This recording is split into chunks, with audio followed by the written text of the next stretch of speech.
prison populations. You know the statistics. Health disparities. You know the problems. Economic disparities. Representations of poverty, homelessness.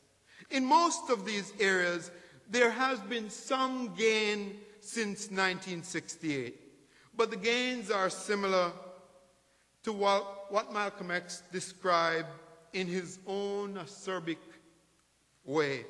You can't plunge a knife 9 inches into someone, pull it out 6 inches, and call that progress. All of these maladies find their nexus in education. Born Michael Luther King Jr., January 15, 1929. Martin Luther King died 39 years later, April 4, 1968, in Memphis, Tennessee. He died, I believe, because he told the truth. He died because he told the truth about racism. He died because he told the truth about poverty. He died because he told the truth about bigotry and intolerance. He died because he told the truth about the futility of war and the need for peace. He died because he told the truth about the ways in which the nation was using war to squander the resources of the people, while leaving millions of black and brown people in particular languishing in poverty, ignorance, and ill health. Most important for us today is the consideration that the Reverend Dr. Martin Luther King Jr. told the truth about poverty and about its direct correlation to educational access, achievements, and outcomes. Our children, too, are dying. They are dying for lack of knowledge. They are dying for lack of leadership. Our children are dying based on the lies that popular culture tells them. Our children are dying based on the lies that many of our teachers tell them. Our children are dying, and it's up to us to save them. I give you one short story.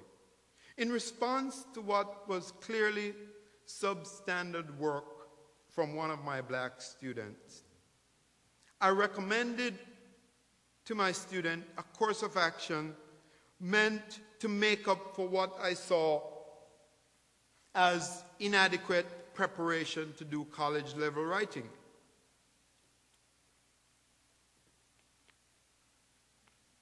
My student was perhaps understandably upset with me, but what followed next was not understandable to me. In fact, it served to unnerve me. My student declared, quote, "I have always gotten good grades, and I have never had a problem before." I was startled, and I immediately began to question my own role as a teacher and to ask myself what were for me some hard questions. One of the key elements we garner from teachers in the under-resourced black schools during segregation was that teachers had caring relationships with their students, which facilitated the likelihood that these students could be taught and told the truth. Carter G. Woodson in 1933 and Lauryn Hill in 1999 famously declared that we are being miseducated.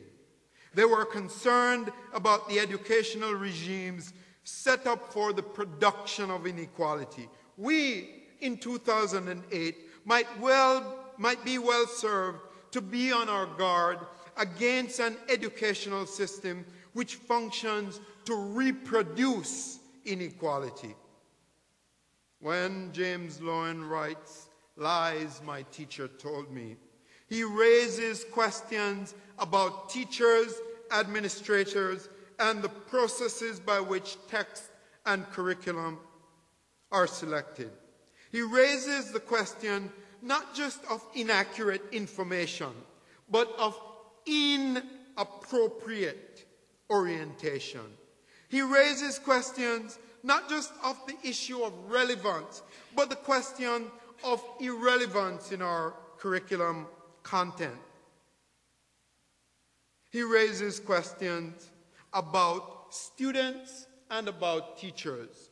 What do we require of our students? What do we expect of our students? What are the expectations of the teachers in the classrooms across this nation from children, especially children of color? Expectations are often low. I contend that we should abandon deficit models with their built-in notions of the inferiority of some students, and instead we should prepare teachers who can promote education within the context of diverse cultures.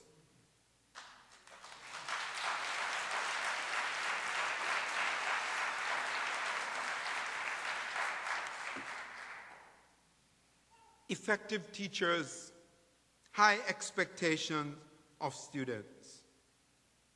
I come to my hard question. What's the hard question I had for myself? And here's the hard question, and I want to share it with you. Who is going to love the children of the poor? Who is going to love them enough to tell them the truth? Who is going to love them enough to make rigorous demands of them? Who is going to love them enough to be honest with them? And when they are failing, instead of patting them on the back because they are black or brown and being afraid of telling them the truth, you will tell them the truth and provide them with the supportive guidance that they need to grow up and to achieve like other students. Monday, January 8, 2002, President George Bush signed into law and launched No Child Left Behind. Sounds like I don't need to say anything more.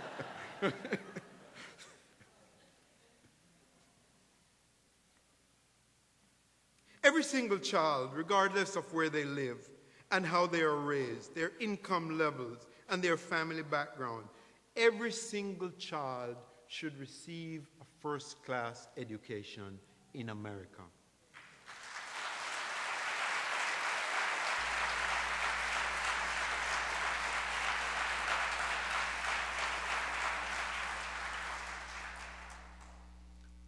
I accept those applause on behalf of President George W. Bush. That's what No Child Left Behind promised. What it delivered is another issue. And again, that's an issue for another day.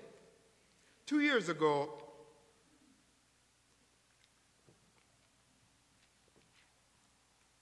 I addressed the Tacoma Ministerial Alliance. And in addressing them, I talked about No Child Left Behind. And at that time, January 2006, I looked at the 2005 National Assessment of Educational Progress report. This is a report put out by the U.S. Department of Education, the Institute of Educational Sciences, and the National Center for Educational Statistics. And those statistics revealed an appalling reality.